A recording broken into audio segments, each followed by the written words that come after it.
రాష్ట్ర budget assembly సమావేశాల్లో హాట్‌గా జరుగుతా ఉన్నాయి. 3,20,000 కోట్ల రూపాయలు బాహుబలి బడ్జెట్ ప్రకటించిందని ప్రభుత్వం ప్రకటించింది. ఈ నేపథ్యంలో మనతో మాట్లాడడానికి సిపిఐ రాష్ట్ర ప్రధాన కార్యదర్శి రామకృష్ణ ఉన్నారు. సార్ చెప్పండి, ఈరోజు రాష్ట్ర బడ్జెట్‌ని ఎట్లా చూడాలి? ఇవాళ రాష్ట్రంలో గతంలో ఏనాడు లేనట్లుగా భారీ బడ్జెట్ ప్రవేశపెట్టిన మాట వాస్తవమే. ఒకవైపు ఏమో ఆర్థికంగా దివాళా తీసింది, అప్పుల పాలైంది, ఆర్థిక పరిస్థితులు ఏమాత్రం బాగాలేవని చెప్తూనే మరి ఇంత పెద్ద భారీ బడ్జెట్ని ఏ రకంగా ప్రవేశపెట్టారో దానికి వారి సమాధానం చెప్పాలి. రెండోది, 79,000 కోట్ల రూపాయల ద్రవ్య లోటు ఉంది, 31,000 కోట్ల రూపాయల రెవెన్యూ లోటు ఉంది అని చెప్తా ఉన్నారు. ఆ లోటుని ఏ రకంగా భర్తీ చేస్తారో దాని గురించి వారు చెప్పడం లేదు.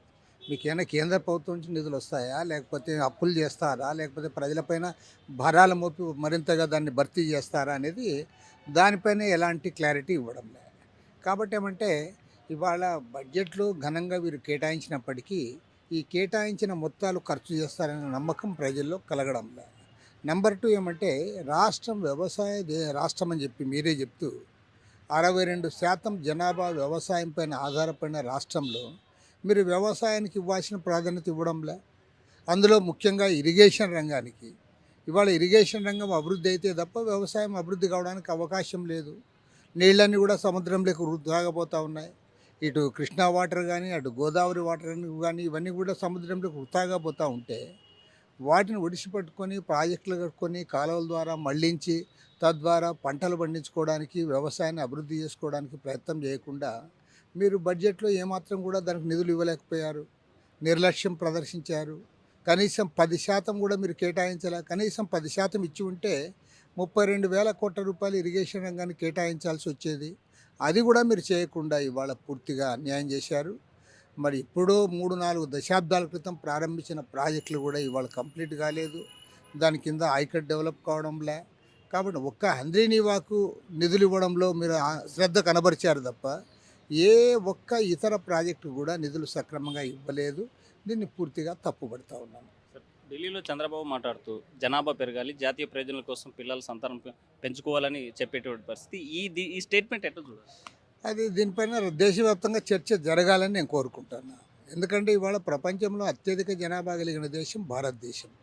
గతంలో చైనా ఉండింది. చైనాను మించిపోయి ఇవాళ మనమే నంబర్ 1గా ఉన్నాము. ఇంకా పుట్టియాలంటున్నాడు మన చంద్రబాబు నాయుడు. అసలు ఇప్పుడున్న జనాభాకి మీరు సక్రమంగా వారికి మౌలిక సౌకర్యాలు కూడా కల్పించలేకపోతూ ఉన్నారు. 78 ఏళ్ల స్వతంత్రం తర్వాత కూడా కోట్లాది మంది ఆగర్భ దరిద్రులు ఈ దేశంలో ఉన్నారు. ఉండడానికి ఇల్లు లేని వాళ్ళు, కట్టుకోవడానికి బట్టలు లేని వాళ్ళు, సరైన తిండి లేని వాళ్ళు, ఇప్పటికి కూడా అవిద్యావంతులు, చదివే రాని వాళ్ళు కోట్ల సంఖ్యలో ఉన్నారు. ప్రపంచంలో నాకు తెలిసినంత వరకు ఇంతమంది పేదలు ఉన్న దేశం మరొకటి లేదు. మీరు మౌలిక సమస్యలు పరిష్కారం చేయకుండా మీరు ఇంకా పిల్లల్ని కనండి అంటే పిల్లల్ని కంటే ఆ సమస్యలు ఎవరు పరిష్కారం చేస్తారు? వాళ్ళ కుటుంబాలను ఎవరు ఆదుకుంటారు? కాబట్టి ఏమంటే ఏదో మీరు సౌత్ ఇండియా, నార్త్ ఇండియా అనేది మనసులో పెట్టుకొని ఈ రకంగా పిల్లల్ని కనమని చెప్పడం కరెక్ట్ కాదు. ఇవాళ భారతదేశంలో ఇద్దరు బయలుదేరినారు. ఒకరు తమిళనాడు ముఖ్యమంత్రి స్టాలిన్ గారు, రెండవది చంద్రబాబు నాయుడు గారు. స్టాలిన్ గారు దానికన్నా ఒక ఇది ఉంది. ఆయన ఏమంటా అంటే మనకి పార్లమెంట్ సీట్లు తగ్గిపోతాయనే ఉద్దేశంతో పిల్లలు కనమంట అన్నాడు ఆయన. చంద్రబాబు నాయుడు గారు అంటారు అందరికంటే ముందు నేనే చెప్పాను ఎక్కువ జనాభా పెంచాలని. నువ్వు జనాభా ఎందుకు పెంచాలని చెప్తున్నావు? నువ్వు దానికి ఇది చెప్పాలి. ఇప్పుడున్న జనాభాకి నువ్వు సౌకర్యాలు కల్పించలేని పరిస్థితుల్లో నువ్వు అదనంగా జనాభా వస్తే ఏ రకంగా వారి సౌకర్యాలు కల్పిస్తావు? కాబట్టి అంటే దీన్ని పూర్తిగా తప్పుపడతా ఉన్నాం. దీనిపైన పూర్తి స్థాయిలో చర్చ జరగాలి.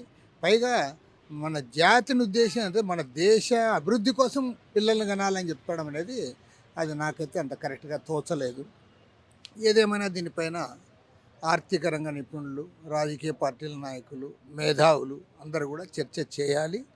నాకు తెలిసినంత వరకు ఇప్పుడున్న పరిస్థితుల్లో ఈ సలహా అనేది మన భారతదేశానికి పనికొస్తుందని అనుకోవడం లేదు. ఒకప్పుడు ఈ భాషా ప్రయుక్త రాష్ట్రాల కోసం పెద్ద ఉద్యమం జరిగింది, కానీ బలవంతంగా హిందీ దక్షిణాది రాష్ట్రాల మీద రుద్దేటువంటి ప్రయత్నం బీజేపీ చేస్తుందని తమిళనాడు ప్రభుత్వం వ్యతిరేకిస్తుంది. దీన్ని ఎట్లా చూడాలి? ఇలా ఇవాళ కేంద్రంలో అధికారంలో ఉన్న ప్రభుత్వం యొక్క వ్యవహార శైలి, వారు తీసుకుంటున్న నిర్ణయాలన్నీ కూడా ఖచ్చితంగా అందరూ కూడా తప్పు పట్టాల్సిందే. వాళ్ళేమంటే ఇవాళ హిందీ భాషను బలవంతంగా రుద్దడానికి ఒక ప్రయత్నం చేస్తూ ఉన్నారు. విద్యారంగానంతా తమ చెప్పు చేతుల్లోకి తీసుకురావడానికి ప్రయత్నం చేస్తూ ఉన్నారు. విద్యను కాషాయీకరణ చేయడానికి ఒక ప్రయత్నం చేస్తూ ఉన్నారు.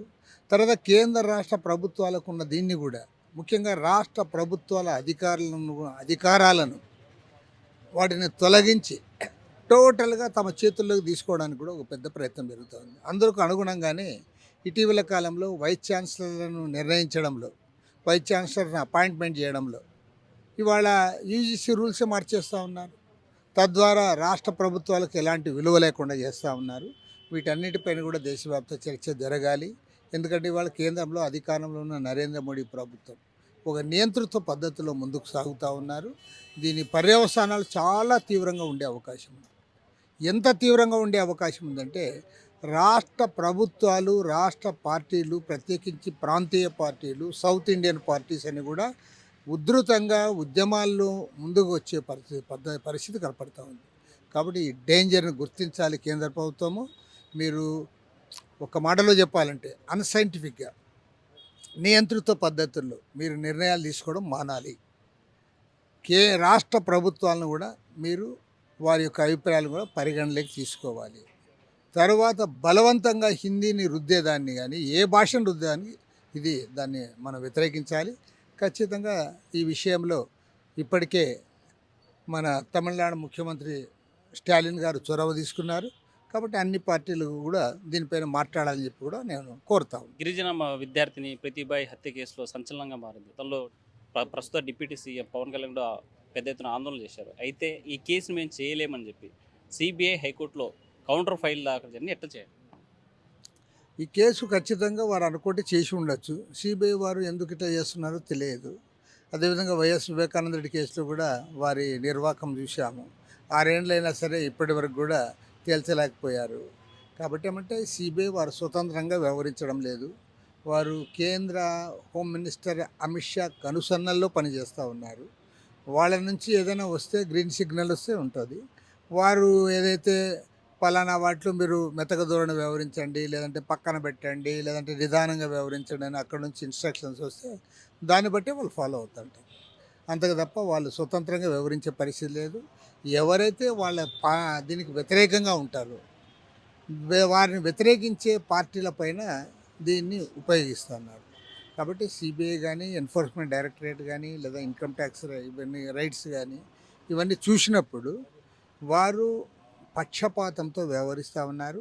అధికార పార్టీ కేంద్రంలో ఉన్నటువంటి బీజేపీ పార్టీ కనుసన్నల్లో పనిచేస్తూ ఉన్నారు. ఇంకా సూటిగా చెప్పాలంటే కేంద్ర హోమ్ మినిస్టర్ అమిత్ షా కనుసన్నల్లో పనిచేస్తూ ఉన్నారు. కాబట్టి నిజంగా పవన్ కళ్యాణ్ చిత్తశుద్ధి ఉంటే నేరుగా అమిత్ షాను కలవమనండి, అప్పుడు న్యాయం జరిగే అవకాశం ఉంది. అత్యుత్తమ దర్యాప్తు సంస్థ సిబిఐనే చేతులు ఎత్తేస్తే ఈ యొక్క పెండింగ్ కేసులు ఏం చేయాలి? సిబిఐ చేతులు ఎత్తేయడం కాదు, సిబిఐ అమిత్ షా కనుసన్నల్లో పనిచేస్తుంది. అమిత్ షా నుంచి సిగ్నల్ వస్తే పనిచేస్తారు, అక్కడ నుంచి గ్రీన్ సిగ్నల్ రాకపోతే వాళ్ళు పనిచేయరు. కాబట్టి ఈ Pawan Kalyan he sincere, he should meet the home minister mister Amit Shah, he should request the home minister. అత్యుత్తమ దర్యాప్తు సంస్థలు కేంద్ర ప్రభుత్వం చేతుల్లో ఉన్నాయి. అవి స్వతంత్రంగా పనిచేసినప్పుడే నిజంగా బాధితులకు న్యాయం జరుగుతుందని చెప్పేటువంటి పరిస్థితి. వీడియో జర్నలిస్ట్ చంద్రశేఖర్తో హుస్సేన్, RTV, కర్నూలు. మరిన్ని వీడియోస్ కోసం ఛానల్ ని సబ్స్క్రైబ్ చేయండి. లేటెస్ట్ అప్డేట్స్ కోసం వాట్సాప్ ఛానల్ ని ఫాలో అవ్వండి. ఆ లింక్ డిస్క్రిప్షన్ లో ఉంది.